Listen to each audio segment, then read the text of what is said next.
इसमें आपको बहुत उपयोगी चीजें मिल रहा है और इस डिजिटल प्लेटफॉर्म को एक नई दिशा देने का जो काम हमारे केंद्रीय संचार मंत्री श्री भानु प्रताप जी ने जो किया है उसका भी जितना आभार व्यक्त किया जाए कम है। और अभी भानु प्रताप जी अभी आपका आगमन भी हुआ है, मैं आपका भी स्वागत करता हूं। तो अभी YouTube पे भारत पेंशन समाज ने एक चिट्ठी वित्त मंत्रालय को पीएमओ को लिखने का काम किया और उसका मूल ये था कि जो हमको सीनियर सिटीजन को जो हमको लाभ मिलता है उस लाभ को हम लोग की एज की देखते हुए जो सीनियर सिटीजन को जो हमको जो 0.25 का जो बैंक इंटरेस्ट का जो रेट मिलता था उसमें कम से कम 2% बढ़ोतरी करने का काम किया जाए और पेंशनरों को जो आर्थिक दृष्टि से आप लाभ दे सकते हैं वो चिट्ठी वित्त मंत्रालय के द्वारा एकनाथ हो गया है, पीएम विभाग में हो गया है। उसकी सूचना ये वो चिट्ठी हमारे भारत पेंशन समाज के महामंत्री महर्षि जी ने इंग्लिश में लिखा था। आप रमन साहब ने इसका हिंदी में अनुवाद करके आपको YouTube पे और Facebook पे डालने का काम किया है और जिसका एक दिन के अंदर लगभग 10,000 से लोगों ने उसको सब्सक्राइब किया। तो आप लोग इस तरह की जो भी सूचना YouTube पे आती है, भानु प्रताप जी की तरफ से आती हो, Facebook पे आती हो, आप जरूर इसको सब्सक्राइब करने का काम कीजिए जिससे कि लगे कि हम जो बातें उठा रहे हैं। और लगभग Facebook पे YouTube पे कमल साहब का मैं जानता हूं कि जरूर 15 दिनों 20 दिनों पे एक कोई न कोई वीडियो आ जाता है। तो आप लोग उसको भी देखने का काम करें और उसको सब्सक्राइब करने का काम करें। ये आज ये एक वर्तमान समय की बहुत बड़ी शक्ति है। और साथियों, वर्ष 2023 में मैं यह भी कहने में गर्व महसूस करूंगा कि पूर्वोत्तर रेलवे के प्रशासन ने पूर्वोत्तर रेलवे पेंशनर एसोसिएशन के साथ सीपीओ ने 4 इनफॉर्मल बैठक औपचारिक बैठक करने का काम किया। मैंने ये भी देखा है कि मान्यता प्राप्त यूनियन जो कि उनके साथ बात करने के लिए टाइम टेबल है, या तो प्रशासन नहीं कर पाता है या तो यूनियन नहीं करवा पाती है। एक बैठक 2 बैठक हो जाए तो बहुत मुश्किल है, लेकिन हम लोगों ने सीपीओ के साथ 4 औपचारिक बैठक करने का काम किया। चौथी बैठक मेरे ख्याल से 17 दिसंबर को हुई, जिसमें रमन साहब थे, कोहली साहब थे, हम थे, भानु जी थे और उसमें 2-3 इशू ऐसे थे, बहुत टिपिकल इशू थे। एक जायसवाल जी बनारस के एसएस से उनका इशू था, जिस इशू के लिए हम लोगों ने एजीएम से लेके सीनियर डीजीएम से लेके 4-5 स्तर पे हम लोगों ने जोड़ने का मिलने का काम किया। वो भी इशू आया और इस इशू का भी जो समाधान हुआ है इसके बारे में रमन साहब जब अपनी बात रखेंगे कि इस टिपिकल आइटम को किस तरीके से हम लोगों ने उसका समाधान करने का काम किया। और यहाँ तक कि अगर हमको लगा कि हम कहीं इसमें प्रशासन मेरी बात नहीं सुन रहा है तो रमन साहब ने सीबीसी को भी पत्र लिखने का काम किया। डिटेल आपको रमन साहब बताने का काम करेंगे। इसके साथ वर्ष 2023 में हम लोगों पूर्वोत्तर रेलवे पेंशन एसोसिएशन की कुल 22 शाखा हो गई, जिसमें 3 शाखाओं का गठन वर्ष 2023 में करने का काम किया गया, जिसमें भटनी है, सीतापुर है और काठगोदाम है। और इधर 1-2 महीने के अंदर 3 और शाखाओं का गठन हो जाएगा, बादशाहनगर, मैलानी और सिवान। आपकी शक्ति, आप लोगों के प्रेरणा से, आप लोगों की शक्ति से, आप लोगों की प्रेरणा से पूर्वोत्तर रेलवे पेंशन एसोसिएशन बट विश्व के तरीके से फैलता चला जा रहा है। आप लोग इसी तरीके से अपने लगन से और अपनी ताकत से उसको और फैलाने का काम करें। और जिसका एक सबसे बड़ा जो रूप दिखाई देने का मौका मिलता है हम लोग को 17 दिसंबर को, जब हम पूरे देश में पेंशन डे मनाते हैं, तो यहाँ हम लोग गोरखपुर में भी लोग गांव पे पेंशन डे मनाते हैं। उस कार्यक्रम को जो देखता होगा उसको लगता होगा कि इस शहर में, गोरखपुर शहर में इतने पेंशनर साथियों का एक कार्यक्रम इतने भव्य रूप में मन रहा है। वो जो देखता, जो अनजान व्यक्ति देखेगा तो उसको विश्वास नहीं होगा कि इनके पास इतनी शक्ति है। हजारों लोग इस लोको गांव में जुटे हुए हैं। यह सब संभव है केवल आपके एकता के नाते, एक बहुत ताकत के कारण। इसके अलावा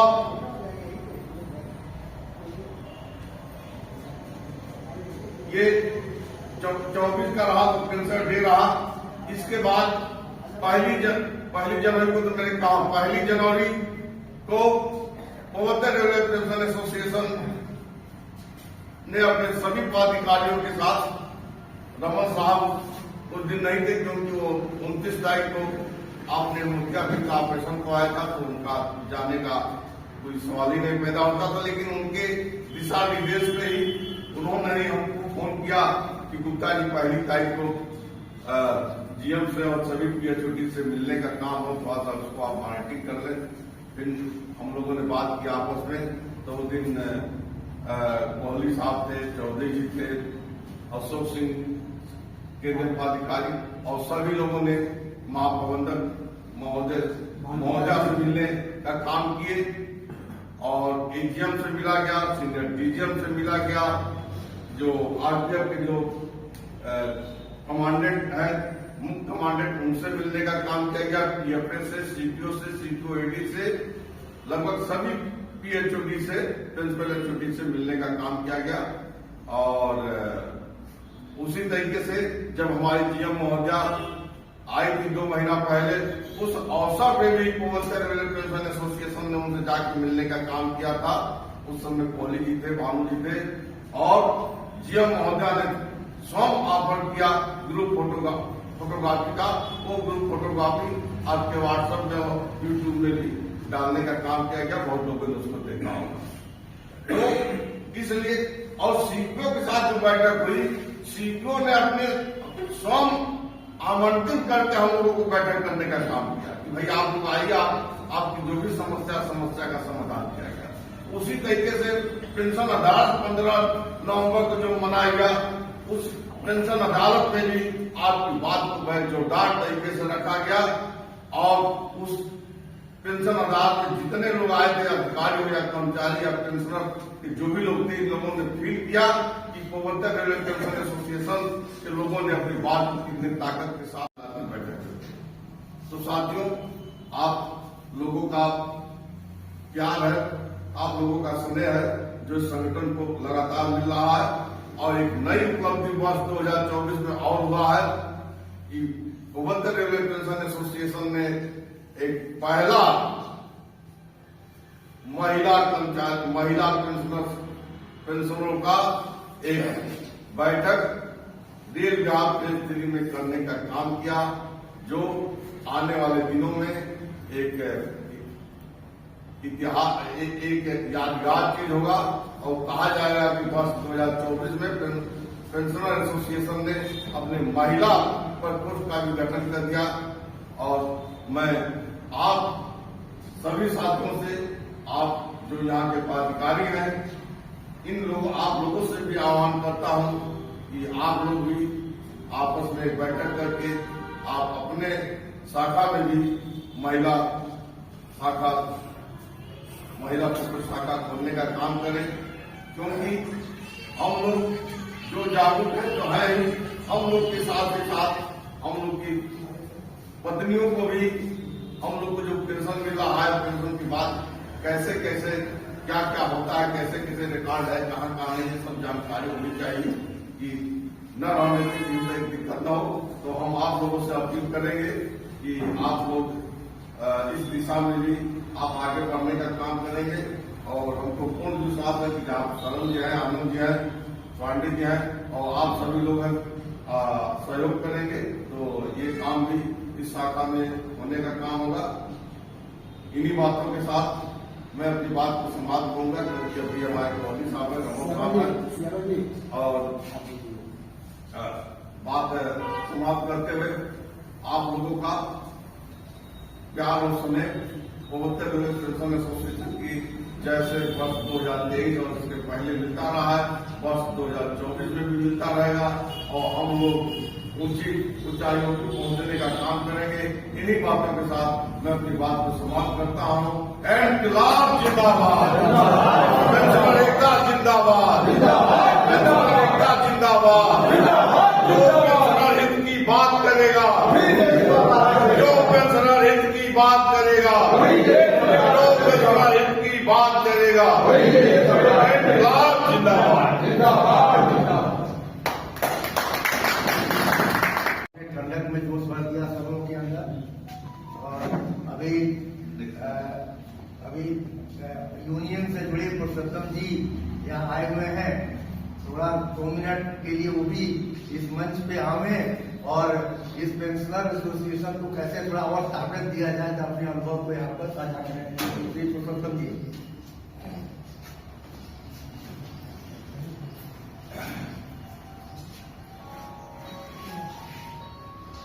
साथियों, आप सभी लोग हमसे वरिष्ठ हैं।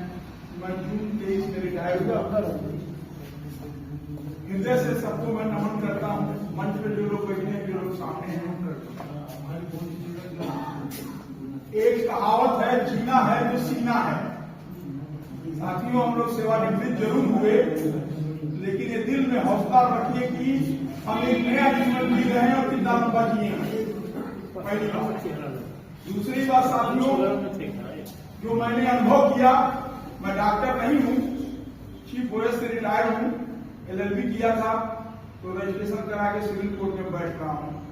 लेकिन शरीर के बारे में मैं एक बात बताऊं, कोई रोग नहीं है। 80% रोग मस्तिष्क का है, 20% रोग शारीरिक है। तो कभी भी अपने मस्तिष्क को स्वस्थ रखिए। शरीर के लिए तो आप जानते हैं कि 1000-10,000 कदम चलें, थोड़ा योगा करें, व्यायाम करें, अच्छा आहार विहार करें, तो ठीक है। लेकिन कोई बीमारी शरीर में नहीं आएगी अगर मस्तिष्क किसी का सही है, और आई भी तो फिर बैक हो जाएगी। फिर इच्छा शक्ति रखिए। ये मेरा अनुभव है, मैं शेयर कर रहा हूं कि बुढ़ापे में सबसे बड़ी चीज है कभी नर्वस न होइए। दूसरी बात, एक कोई जरूरी नहीं है जिसको आपने पानी दिया हो आपको पानी दे। ऊपर वाले पर विश्वास रखिए, कोई दूसरा रिश्ता आएगा आपको देगा। आप अपने परिवार में कुछ भी करिए, कभी दिल में मत लाइए मैंने किया नहीं। आप अपने डॉक्टर को इंजीनियर नहीं बना सकती, वो पढ़ा तब बना है, आपने कुछ नहीं किया। अगर उसके अंदर टैलेंट है तो वैसे भी पढ़ लेगा। तो देखिए, गर्व रखिए, लेकिन अहंकार मत करिए मैंने किया है, कुछ नहीं। ये संसार क्षण भंगुर है। आपसे जो करवाना होता प्रकृति तो करवा लेते, और आप केवल निमित्त मात्र हैं। और ये संस्था है, जैसे आपको भाई लोग अपना पद निभा रहे हैं, एक ट्रस्टी है, हम लोग आए हैं लोगों को नए साल की शुभकामना मुंह मीठा करने के लिए। भाई जोरदार तालियां हो जाए आप लोग देखिए। साथियों, हम लोग इस जीवन में आए हैं, केवल ट्रस्टी हैं। Thank you. सब कुछ छोड़ के चला जाना है, मुंशी है, हिसाब किताब रखना है, देखना है, कर्म करना है। एक दिन का न टाटा लेके जाएगा, न मोदी लेके जाएंगे, न आप लेके जाएंगे। करना क्या चाहिए? अच्छी बातों को, अच्छे विचारों को मन में लाइए। और आप भी चीफ जस्टिस हैं, अपने पर जहां है वहां न्याय करिए। दो तरह से न देखिए, परिवार में, समाज में। अपना बेटा है और बगल का बेटा नहीं, वो भी बेटा है, मानिए तो। ऐसे ऐसे ऋषि मुनि मेरे हुए, उनको आजीवन ब्रह्म चल रहे, लेकिन गए मेरी पूरी आबादी मेरे बेटे हैं, ये भावना ले आई, तब दिल में शांति और सुख मिलेगा। दूसरी बात साथियों, एसोसिएशन कलयुग में तो कहा ही गया है, कलयुग में ये सत्य है कि संगठन में ही शक्ति है। यदि आप संगठित हो, हर आदमी आपकी बात सुनेगा, नहीं तो कोई सुनना नहीं चाहता। यदि आप संगठित हैं तो एक आपका प्रतिनिधि जाएगा, कोई बात करेगा, उतनी ही ताकत रहेगी, भाई है लोग अंदर ताकत है। और मुझे बड़ा हर्ष हुआ। मुनीला जी करते थे, मैंने 37 साल लगभग के मीटिंग किया, पोस्टर हम लोग लिखते थे, सड़क पे प्रचार करते थे, सीट जाते थे, उसके बाद भी कर्मचारी हमारे 5% से ज्यादा नहीं कभी आते। लेकिन क्या ये बात है, कुछ अनुभव आप लोगों में बढ़ा है या जो भी हो, वही कर्मचारी आप लोग भी पहले रहे, आज रिटायर हुए, लेकिन भगवान ने सब बुद्धि दिया, संगठित रहना चाहिए। संगठित है तो बहुत चीजें होंगी। अब सुनिए, समस्याएं, प्रॉब्लम क्या हमारी होनी चाहिए, क्या हमारी मांग होनी चाहिए। दिल में पहले भावना आनी चाहिए। किसी चीज को करने से पहले अगर आपके मन में विचार आता है कि ये चीज हम करें, तो वो चीज आप करने के लिए सोचते हैं। इसके पहले एक बात बता दूं, बुढ़ा कौन है, जवान कौन है, परिभाषा मैंने पढ़ा। बुढ़ा वो चेंज न होना चाहे, सीखना न चाहे। जवान वो है जो टप दे, कोनो चीज छोड़ के कोनो चीज पकड़ ले, कोनो चीज करने लगे, सीखने की कोशिश। तो साथियों, थोड़ा अपने अंदर से आइए। हमेशा सब लोग कहते हैं यार मैं तो कंप्यूटर नहीं पढ़ा हूं, कंप्यूटर नहीं पढ़ा हूं, नहीं पढ़े, आपसे पढ़िए। आप करनाती आपसे पढ़ करके आपका कंप्यूटर साइंस का एमटेक हो जाता, आपको नहीं हो पाएंगे। थोड़ा सीखने के लिए लग रहा है, जीवन अच्छा कटेगा। इन्हीं सब शब्दों के साथ भाई, समय का अभाव है, बोलने के लिए आदमी बोलता ही रहेगा, सबको अच्छा लगेगा, कुछ नहीं लगेगा। मैं साथियों आप लोगों की दया से सिविल कोर्ट में प्रैक्टिस कर रहा हूं, इसलिए नहीं मैं पैसा बहुत कमाऊंगा, इसलिए मैं कर रहा हूं कि अगर किसी 2-4 लोगों को न्याय मिल गया तो बहुत अच्छी बात होगी। हम नंबर लिख देंगे। मेरा ये मानना है कि हर आदमी को एक डॉक्टर बढ़िया जो बुलाने पर आ जाए और एक वकील नंबर होना चाहिए। आप लोग जितने हमारे पेंशनर एसोसिएशन में, मेरा कोई चार्ज नहीं है, कभी भी बुलाएंगे अपने टाइम पास के लिए, चाहे कोई सलाह लेने के लिए मैं निःशुल्क आ जाऊंगा। और मार्केट रेट से, दुनिया से 50% से 25% पर काम होगा। कुछ चीजें खर्चा तो भाई आता ही है, एकदम से फ्री नहीं कर पाएंगे। हाँ, एक चीज आप लोग नॉलेज में डालना चाहता हूँ कि कोई आप लोग पेंशन पा रहे, कोई बात नहीं, लेकिन कोई आपको दिखाई दे गरीब दुखिया भी कि वो न्याय नहीं पा रहा क्योंकि उसके पास पैसा नहीं, तो उसको मैं अपना पेंशन से 500 से 1000 रुपया हर महीने लगा के न्याय दिलाने का काम करूंगा। बहुत ज्यादा नहीं लगती है, 5 रुपया 10 रुपया टिकट, आवेदन और चीज और तारीख और वो हलफनामा और एफिडेविट से काम हो जाता है। फीस होती मैं नहीं दूंगा। तो अगर वैसा भी कोई दिखाई दे साथियों, तो आप जो है बताने का काम करिएगा। धन्यवाद। यही सब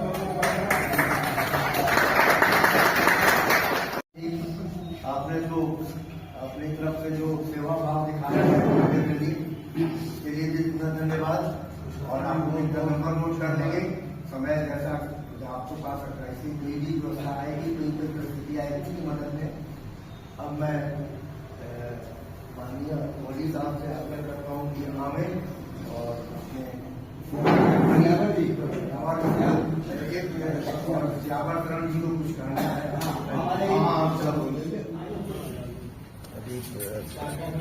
आपको भी बुलाएंगे। आज आप तो थोड़ा वो हो गए ना, तो आज आप धन्यवाद ज्ञापन भी करेंगे या बीच से आप टेक ओवर कर लेंगे भी। ठीक है जैसा। अभी इसके बाद से कोहली साहब बोल रहे हैं, इसके बाद से आप स्टेज पे आ जाइए। अब खाली रमन जी जो है वो करें, वो 7 वाली लिस्ट लेके आप अनाउंस कर दीजिए। धन्यवाद ज्ञापन भी कर साल के पहले आप लोग इतनी संख्या में एकत्रित हुए, आप लोगों का बहुत बहुत धन्यवाद है। आपकी संख्या से, आपके सहयोग से हमारे मनोबल बढ़ता है। हम लोग भी आपके बल पर आगे बढ़ करके आप लोगों की सेवा में काम कराते हैं। आपकी संस्था जैसा कि मुनीला जी ने बहुत कुछ बताया है कि आपकी 2023 की उपलब्धियां, आपकी ये बहुत बड़ी प्रसन्नता की बात है कि आपकी ब्रांच के कार्यकारी अध्यक्ष महोदय रमन जी भारत पेंशन समाज के ज्वाइंट सेक्रेटरी के पद पर निर्वाचित हुए। ये मामूली बात नहीं है। आपकी भारत की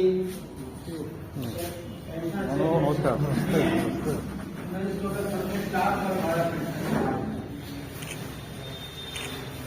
बाकी और जो अपने अपने विभाग की हैं,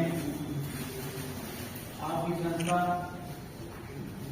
भारत पेंशन समाज और all India retired labour federation से संबंध है।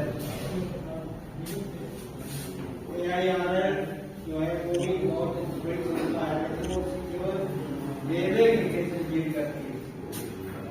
और भारत पेंशन समाज किसी भी डिपार्टमेंट का, किसी भी प्रोविंस का हो, सेंट्रल का हो, अंडरटेकिंग के हो, जो पेंशनर नाम आ जाता है उनके सबके केस डील करते हैं। तो ये काम जो है मामूली काम नहीं है। लोग कह देना कि ज्वाइंट सेक्रेटरी हो गए, लेकिन आप ये सोचिए कि अभी तक तो रेल के नियम को जान करके उसके 6 साल होते थे। अब कहाँ कौन से डिपार्टमेंट के केसदार में यही नहीं कि बन गए, उन्होंने साफ करने शुरू कर दिए। और आप ये Gorakhpur any railway pension association का नाम आपका पूरे देश के साथ साथ विदेश में भी पहुंच गया है। भारत पेंशन समाज की एक ब्रांच कनाडा में भी। तो अब आपका गोरखपुर दिनों दिन अपने नाम कमाना आगे बढ़ रहा, अपनी स्टेशन में। ये किसके बल पर? ये आप लोगों के बल पर। आपके 2023 में आपकी जो समस्याओं को लेकर के हम लोग सीपीओडी साहब से 4 बार मिले। और खाली ये नहीं कि जाके मिलकर मुलाकात हो गई, आगे जाके चले आए। उन्होंने एक एक समस्या को ध्यान से सुना और वहीं फोन से ही उसका समाधान करने की कोशिश की, आदेश दिए जो और जब भी हम लोगों ने उन्होंने ट्राई किया, जहाँ तक कि लास्ट में वो बुला करके जाएंगे। ये आप लोग के बदला है। हम व्यक्तिगत रूप से जो है उस लेवल तक नहीं जा सकते, आपके घर पर जाते। आपकी संस्था ने 2023 में रमन जी के अपने प्रयास से डिजिटल मोड में 400 से ज्यादा केसेस सॉल्व किए हैं पिछले साल। 485 गिनते में निकल जाती है, जरा देर नहीं लगती है, लेकिन 485 केस को सॉल्व करने में आप सोचिए कि मूल पसीना एक हो जाता है। ये मामूली चीज नहीं है। आज प्रशासन आपसे घबराता है, ये लोग पता नहीं कब क्या कह देंगे। तो हम लोग आपके बल पर डरले से अपनी बात रखते हैं। अगर कोई उन्होंने गलत निर्णय किया है, उस निर्णय को हम लोग पलटवाते हैं, सही रास्ते पे लाते हैं कि आप संगठन का बल आप गत वर्ष जो है बाकी काम मेडिकल में ऐसे काम किए हैं। रमन समय बताते रहते हैं, इतना सहयोग आदमी की जान चली जाती है। अगर और थोड़ी सी एक दिन 2 दिन की देर हो जाती है तो जान चलती है। किसी को कहीं बाहर बैठा पूना में, दिल्ली में, बम्बई में, अपनी समस्या फोन पर उसको चालू किया गया। अपना नाम करिए, आपकी रसीद इसमें कटवाते हैं आप अपने कई शाखाएं हो गई, पिछले साल में 3 शाखाएं नाम काट रहे हैं जिस किताब को ना एक शाखा और आपने 22 शाखाएं हो गई।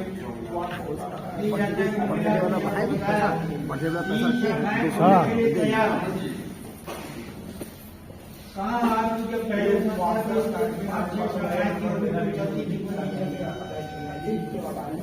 ये मामूली एग्रीमेंट नहीं है। आप लोगों का सहयोग है, रमन जी के जो है प्रयत्न है, और ये विल पावर सबसे बड़ी चीज ये है कि कोई भी काम करने के लिए करने के लिए विल पावर। सांस्कृतिक कार्यक्रम हुआ, कितना अच्छा हुआ। उस लेवल के कार्यक्रम को देखने के लिए आप 1,000 रुपए का टिकट भी लेके जाते और इतना अच्छा कार्यक्रम हुआ। इस साल फिर हम लोग फरवरी में वो करने जा रहे हैं, तो आप लोगों से निवेदन है कि आप अपने सरपंची खाइए और उसको भी अटेंड करिए, उसका आनंद लीजिए।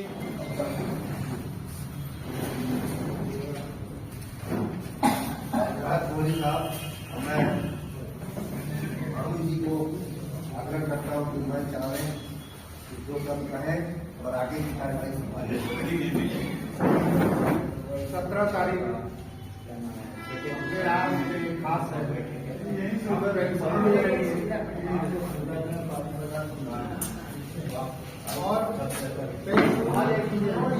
अरे कोहली साहब जब बाद में बात कर लीजिएगा तनी। परिवार के लिए एक पेंशनर पर कई लोग आश्रित रहते हैं, पूरा परिवार चलता है, समाज चलता है। एक समाज को चलता ही नहीं है, एक समाज को नई दिशा भी मिलती है कि दूसरे का सहयोग कैसे किया है। इधर आ नहीं पा रही थी, अब आगे का मैं प्रयास कर रही हूँ। मेरा नाम इन तमाम बातों को बात में बता दीजिएगा। ये मैं बार बार कहता हूँ कि जब कोई बोलना शुरू कर दे उस समय आपको 2 मिनट शांति बना दें, और जब उसका वक्तव्य खत्म होता है उसका फिर आप लोग बात करें। होता क्या है कि जब एक आदमी अगर बीच में बात करना शुरू कर देता है सबका ध्यान उस पर चला जाता है, बोलने वाला का भी ध्यान भंग हो जाता है। तो यहाँ हम लोग मात्र 60 मिनट के लिए इकट्ठा होते हैं। 60 मिनट में बहुत सारी बातें हम सुनते हैं, जानते हैं, इसका हम ख्याल रखें। और विशेष करके जहाँ भी मैं संगठन में देख रहा पदाधिकारियों को इस पर विशेष ध्यान देना। बीच में पदाधिकारी लोग भी बात करने लगते हैं, यह संगठन के लिए अच्छी बात है। थोड़ा सा अगर कोई बात आवश्यक ही हो तो आप थोड़ा सा बाहर जाके बात कर लें, लेकिन बीच में जब आप बात करते हैं, कोई बोल रहा है, वहां से आके फिर टेबल पर बात करें तो सबका ध्यान उस पर बात होता है। इसका ध्यान रखना होगा सबको। अनुशासन हम कायम रखेंगे तभी अनुशासित हम रहेंगे, या संगठन को, बैठक को अनुशासित रखेंगे। चलिए आगे। हम ये नहीं, हमारे तमाम पदाधिकारीगण साथ साथ आप भी इस उद्देश्य से यहाँ एकत्र होते हैं, इस उद्देश्य से क्यों यहाँ आए हुए हैं। सबका उद्देश्य एक ही होता है, नौकरी हम करते हैं, नौकरी के बाद एक नई दिशा हम समाज को देना चाहते हैं। अल्फाजों को नया अर्थ देकर जिंदगी के हर मोड़ पर मुस्कुराने चला हूँ, जिंदगी के हर मोड़ पर मुस्कुराने चला हूँ। सरगोशियां होती रहे जग में, सरगोशियां मैंने कहा, सरगोशियां होती रहे जग में, इंसानियत का दीपक जलाने चला हूँ, इंसानियत का दीपक जलाने चला हूँ। इन तमाम उद्देश्यों को लेकर और हमारा जो संगठन पूर्वोत्तर रेलवे पेंशन एसोसिएशन है, यह अपने डिजिटल माध्यम के लिए पूरे भारत में भारत पेंशन समाज का जो जिसके हम संबद्ध हैं, और हमारा सौभाग्य है कि हमारे कार्यकारी अध्यक्ष श्री अमीर रमन जी, उसके ज्वाइंट सेक्रेटरी जनरल हैं मुन्नीलाल गुप्ता जी, प्रबंध समिति के सदस्य हैं। और सौभाग्य आप लोगों का है कि हम ही भारत पेंशन समाज का अनुसरण नहीं करते हैं, हमारा भी अनुसरण भारत पेंशन समाज कर रहा है और बधाई देता है। हम लोग के कार्यक्रम को वो अपनाता है और लोगों को कहता है कि इस तरह के कार्यक्रम आप अन्य संगठन वाले, यह हमारा सौभाग्य है। आप सबका स्वागत है। मैं आप लोगों से बार बार कहता हूँ, जैसे कोई कार्यक्रम होता है, डिजिटल का युग है, आप व्हाट्सएप ग्रुप से सभी लोग जुड़े हुए हैं। व्हाट्सएप ग्रुप पर सारी सूचनाएं जाती है। जैसे आज की बैठक 3:30 बजे से इसकी सूचना है, जन्मदिन किनका है उनकी सूचना है, और भी अन्य दूसरे बैठकों की भी सूचनाएं आपको मिलती रहती है। क्या इसमें सभी लोग व्हाट्सएप ग्रुप से जुड़े हुए हैं? यहाँ के कोई ऐसा भी है जिसका नंबर छूट गया और न जुड़ा हो? मेरा नहीं जुड़ा, हमारा भी नहीं जुड़ा। आनंद गौर जी लोग का देख लीजिएगा, नहीं जुड़ा, नहीं जुड़ा है। देख लीजिएगा। ठीक है, करिए। आज हो जाएगा कि नहीं जो है जुड़ जाएगा। उसके बाद देखिए, पूर्वोत्तर रेलवे पेंशन एसोसिएशन का एक फेसबुक है। फेसबुक से सारे लोग शब्द से परिचित है। चलाना भले किसी को न आता हो, चलाने में दिक्कत हो, अपने घर में छोटे बच्चों से सीखिए। छोटे छोटे बच्चे सारे जानते हैं कि फेसबुक क्या है, व्हाट्सएप क्या है, यूट्यूब क्या है, ट्विटर क्या है। तो इस तरह से यहाँ तक कि आप वीडियो कॉलिंग कर रहे हैं, स्क्रीन रिकॉर्डिंग कैसे होता है, छोटे छोटे बच्चे कर लेते हैं। आपको उसमें तो पढ़ना नहीं है, कोई कंप्यूटर नहीं सीखना है। आपके हाथ में जो मोबाइल है उसी पर आपको, आप अपने जिंदगी के हर पल को जो जीते हैं उसी को जीना एक मोबाइल भी हो गया है। आप मोबाइल के बिना नहीं रह सकते हैं। तो बहुत सारे कुछ लोगों के पास छोटा वाला मोबाइल है, स्मार्ट मोबाइल रखिए। स्मार्ट युग है, स्मार्ट आप भी हैं, और आपके बच्चे जब स्मार्ट हैं तो आप भी अपने को स्मार्ट रखिए और उनसे मिलते रहिए। और होता है वीडियो कॉलिंग जब आपको करना होता है, दूसरे साथ क्यों करने जाए, आप अपने आप पर निर्भर रहिए। आत्मनिर्भर सबसे बड़ी चीज। उसके बाद यूट्यूब है, यूट्यूब पर सारी सूचनाएं जाती है जो होता है। जैसे स्वास्थ्य संबंधित कोई वीडियो होता है वो अपलोड किया जाता है, आप देखिए। उसमें अगर आप अपने मोबाइल पर नहीं बना पाए, किसी बच्चे से बनवा लीजिए, हम लोग से संपर्क करके बनवा लीजिए। और उससे सबसे आसान है कि जब कोई यूट्यूब पर पोस्ट किया जाता है उसमें ब्लू लाइन से लिखा रहता है, 2-3 अक्षर में उसका लिंक लिखा रहता है। जैसे लिंक पर आप उंगली रखेंगे और यूट्यूब खुल जाएगा, उसमें सब्सक्राइब सब जाएगा, उसको दाब देंगे, सब्सक्राइब जाएंगे। जब भी कोई बैठक होती है, ट्रेड बिहार नेटवर्क में हो, फिर जैसे महिला जागरूकता अभियान का हुआ, सारे लोगों ने देखा होगा। महिला जागरूकता अभियान वाला वीडियो सबने देखा है यूट्यूब पर कि नहीं है? इस तरह से सारे सभी लोग जब संगठित होंगे, सबका विचार बनेगा, तभी हम आगे बढ़ेंगे और एक हर पल को हम जीना सीख जाएंगे। आत्मनिर्भर होंगे, जानेंगे, अपने जानेंगे, दूसरों को बताएंगे। इन्हीं सब शब्दों के साथ आप सभी को बहुत बहुत धन्यवाद।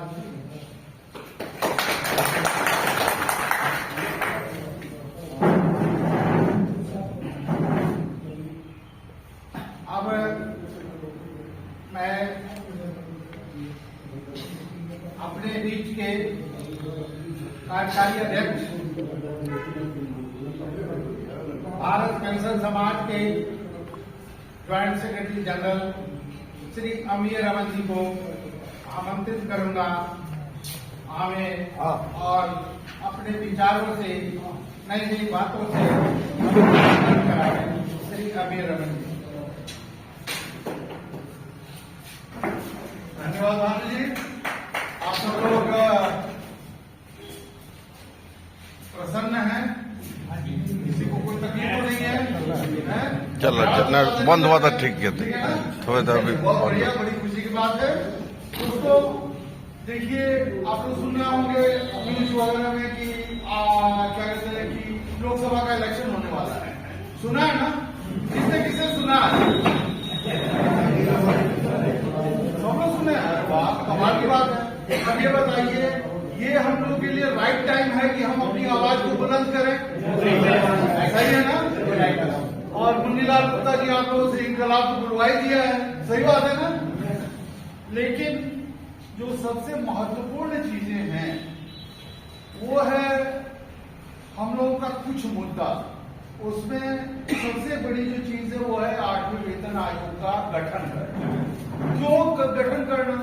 इसलिए क्योंकि 7वें वेतन आयोग में की जो सिफारिश आई थी उसमें कहा गया था कि आगे वेतन आयोग के गठन की कोई जरूरत नहीं होगी, और जब 50% डीए हो जाए तो मर्ज कर दो, वही बेसिक पे बन जाएगा। सही कहा था, हम लोग भी बड़े आशान्वित थे कि यार ये लफड़ा खत्म हो जाएगा, लेकिन हुआ क्या? सरकार ने उस अनुशंसा को, उस सिफारिश को नहीं माना। तो जब नहीं माना तो क्या करना है? तब तो भैया वेतन आयोग आपको गठन करना होगा। अब पता लगा कि आप उधर उसको नहीं माने और इधर वेतन आयोग का नहीं गठन कर रहे हैं, तो ये तो जाति है ना, तो इसके खिलाफ तो उनको आवाज उठाना पड़ेगा ना। पक्का? लेकिन दोस्तों आजकल का जमाना चेंज हो गया है। आज के जमाने में आप जब मार्केट में निकलते हैं तो जो सब्जी बेचने वाला ठेला वाला होता है उनके जो QR कोड लगाया रहता है ना, और जो होशियार लोग रहते हैं वो क्या करते हैं, पॉकेट से मोबाइल निकालते हैं और सर से ऐसे स्कैन करते हैं और पूछते हैं कितना पैसा हुआ, तो 13 रुपया टन से 13 रुपया अकाउंट में ट्रांसफर कर देते हैं। डिजिटल जमाना। तो अब वो जमाना नहीं रह गया कि सड़क पर धरना कीजिए, प्रदर्शन कीजिए। आज की डेट में जमाना जो है सोशल मीडिया का है। अभी भानु जी ने सही बात कहा कि आपको फेसबुक देखना है, आपको व्हाट्सएप पे रहना है, आपको यूट्यूब देखना है, और देखना ही नहीं बल्कि उस पर कमेंट करना है। ठीक है ना?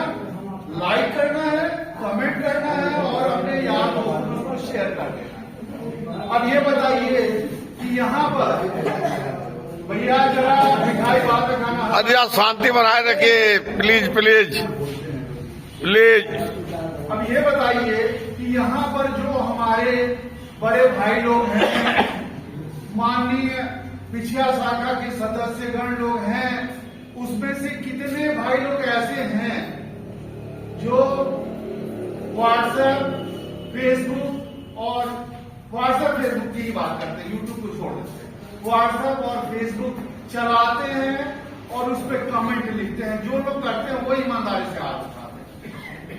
1 2 3 4 5 6 7 8। जो लोग नहीं करते हैं उनके लिए विशेष रूप से 11 फरवरी को होटल विवेक में आयोजन रखा गया। क्यों आयोजन रखा गया? ताकि उनको जबरदस्ती को भरपूर नाश्ता कराया जाए और भरपूर उनको लंच कराया जाए और उनको प्रेरित किया जाए कि भाई आप लोग इसको सीखो। समझ रहे ना? तो बढ़िया रहेगा ना? इसका मतलब जो है वो नहीं आएगा।